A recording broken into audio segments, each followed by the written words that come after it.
নমস্কার বন্ধুরা, তোমরা দেখছো বিশ্বরূপম ইউটিউব চ্যানেল। আমি রূপম বিশ্বাস, তোমাদের বন্ধুরা, আমাদের দেহ এবং মন একে অপরের সঙ্গে সম্পূর্ণ সম্পৃক্ত। দেখবে শারীরিকভাবে যদি তুমি সুস্থ থাকো তাহলে মনটাও অনেক বেশি চাঙ্গা থাকে। আবার মন যদি চিন্তামুক্ত থাকে, শান্ত থাকে, তাহলে শরীরটা অনেক বেশি ফিট মনে হবে তোমার। আর শরীর যদি সুস্থ থাকে, ফিট থাকে, তাহলে তুমি অনেক বেশি মেন্টাল লোড নিতে পারবে। আর বর্তমান যা যুগ পড়েছে, সঠিকভাবে বেঁচে থাকতে গেলে মেন্টাল স্ট্রেস তোমাকে নিতেই হবে।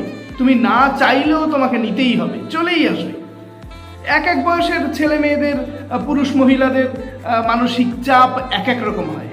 কারোর প্রেমের কারণে মানসিক চাপ, কারোর সংসারের কারণে মানসিক চাপ, কারোর বা মা বাবার বার্ধক্যের কারণে মানসিক চাপ, কারোর বা বউ নিয়ে মানসিক চাপ, কারোর ছেলে মেয়ে নিয়ে মানসিক চাপ, কারোর ক্যারিয়ার নিয়ে মানসিক চাপ।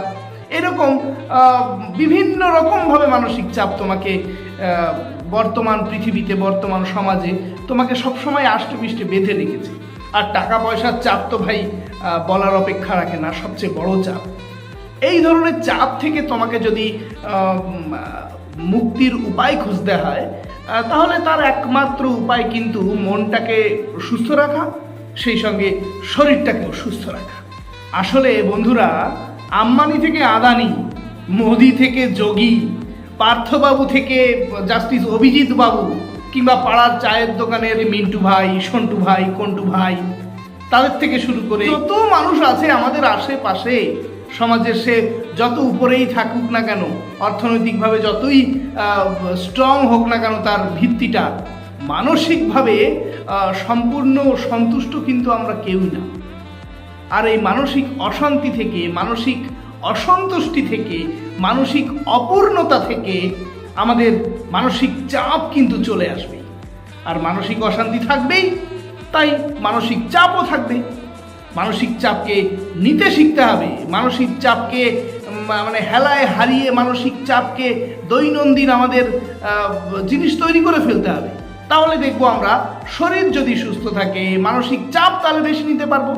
তাই তো আমরা সমাজে কি দেখি সাধারণত, এক একজনের মানসিক চাপ নেবার ক্ষমতা এক এক রকম, কারণ এক একজনের শারীরিক সক্ষমতা এক এক রকম। অনেকে আবার মানসিক চাপ সহ্য না করতে পেরে সুইসাইডও পর্যন্ত করে ফেলে।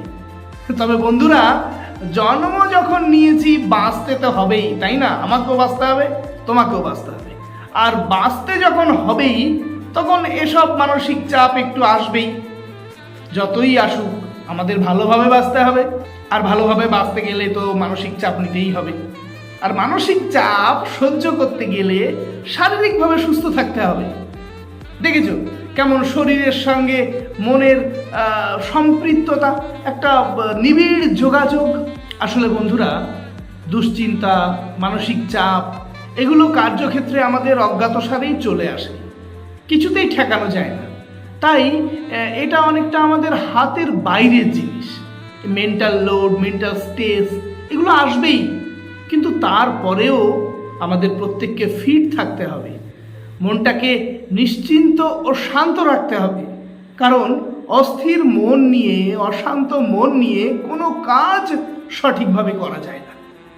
অস্থির মন নিয়ে, অশান্ত মন নিয়ে, মানসিক চাপ নিয়ে বিভিন্ন কাজ আমরা তো করে ফেলি, কিন্তু অনেকাংশেই দেখা যায় সে কাজগুলো মাঝপথেই মুখ থুবড়ে পড়ে, আমরা সাকসেস পাই না। মানসিক চাপ সহ্য না করতে পেরে অনেকে যেমন নিজের জীবনকেই বিসর্জন দিয়ে দেয়, তেমনি অনেকে আছে আবার মানসিক চাপটা নিয়ে দৃঢ়ভাবে নিয়ে সামনের দিকে এগিয়ে যাওয়ার একটা রাস্তা খুঁজে বের করে। এর জন্য প্রতিনিয়তই সুখাদ্য গ্রহণ করা দরকার, আর প্রতিনিয়তই শরীরচর্চা করা দরকার। এই সুখাদ্য গ্রহণ, শরীরচর্চা এগুলোর মাধ্যমে তোমার দেখবে শরীরটাও সুস্থ থাকবে, মানসিক চাপও নিতে পারবে। শরীর যত সুস্থ থাকবে, মানসিক চাপ তো তত বেশি নিতেই পারবেই, তাহলেই সাফল্য আসবে। বাপরে বাপ, এখনকার যা সমাজ হয়েছে, পরিবেশ হয়েছে, এই ভেজাল মার্কা রোজ নাম চায়, অশুদ্ধ পরিবেশে আমরা প্রত্যেকটা মানুষ দেখছি তো, বন্ধু বান্ধব 25-30 বছর বয়সী মানুষের সুগার, প্রেশার, কোমর ব্যথা, মাইগ্রেনের ব্যথা, এগুলো প্রায় কমন সমস্যা হয়ে পড়েছে, তাই না? ফ্যাটি লিভার, কোলেস্টেরলের সমস্যা, এগুলো তো আমাদের প্রত্যেককেই গ্রাস করতে চলেছে। এর কারণ হচ্ছে আমরা ভেজাল মার্কা খাবার খাই, আর ভেজাল মার্কা খাওয়ার পরেও আমাদের নিজেদের কিছু বদ অভ্যাস আছে, বাজে নেশা আছে, আর সেই সঙ্গে আমরা একদম সময় পাই না। নিজেদের বলি সময় কই ব্যায়াম করার সময় আছে, শরীরচর্চার সময় আছে, আর যখন বিপদে পড়ি তখন দেখা যায় ভোর 4টের সময় উঠে রাস্তা দিয়ে পাইচারি করে বেড়াচ্ছে। আরে বাবা, যখন পাইচারি করে বেড়াচ্ছে তখন মানুষের অলরেডি শেষ। তাই সকলকে অনুরোধ করব, সকাল সকাল মানে আগে থাকতেই সুখাদ্য গ্রহণ করো এবং একটু একটু শরীরচর্চা করো।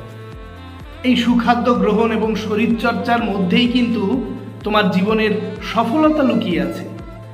বন্ধুরা, জীবন যখন একবার পেয়েছি, তাই শরীরটাও একবার পেয়েছি। আর উপরওয়ালার নোটবুকের সময় হলেই তো রঙ্গমঞ্চের খেলা শেষ করে ঠিক চলে যেতে হবে। কিন্তু যতদিন আছি এই রক্ত মাংসের শরীরটাকে একটু পরিপাটি করে গুছিয়ে রাখা উচিত, তাই না? আরে বাবা, ব্যায়াম করে সবাইকে তো বডি বিল্ডার হতে হবে না, সবাইকে তো মাসেলফুল হতে হবে না, কিন্তু শরীরচর্চা করে আমি যদি মানসিক চাপ নেওয়ার ক্ষমতাটা বৃদ্ধি করি, তাহলে প্রত্যেকটা কাজেই আমাদের সফলতা আসবে। আর সফলতা ছাড়া কিন্তু বেঁচে থাকাই উচিত না। ব্যর্থতা নিয়ে তুমি কতদিন বাঁচতেই পারবে না। আমরা প্রত্যেকেই কিন্তু যে যার সাধনায় মগ্ন আছি। এক একজনের এক এক রকম সাধনা আছে, এক একজনের এক এক রকম এম আছে লাইফে, কিন্তু সেই এমটা ফুলফিল করতে গেলে একটু সময় লাগবে, ধৈর্য ধরে অপেক্ষা করতে হবে, সেই এমের দিকে ধীরে ধীরে, সেই লক্ষ্যের দিকে ধীরে ধীরে পৌঁছাতে হবে। তার জন্য তো সময় চাই। কিন্তু শরীরটা যদি সুস্থ না থাকে, মানসিকভাবে যদি আমি সুস্থ না থাকি, মানসিক চাপ যদি আমি না নিতে পারি, তাহলে লক্ষ্যে পৌঁছানো তো দূরের কথা, অনেক আগেই থমকে যাবে আমাদের জীবন। তাই সবার কাছে অনুরোধ, মেন্টাল প্রেশার নেবার জন্য শরীরচর্চা করুন এবং সুখাদ্য গ্রহণ করুন। শরীর এবং মন একে অপরের কিন্তু সম্পৃক্ত, দুজনকে ছাড়া দুজন চলতে পারে না। তাই কথায় বলে, সুস্থ দেহ শান্ত মন সব সিদ্ধির উপকরণ।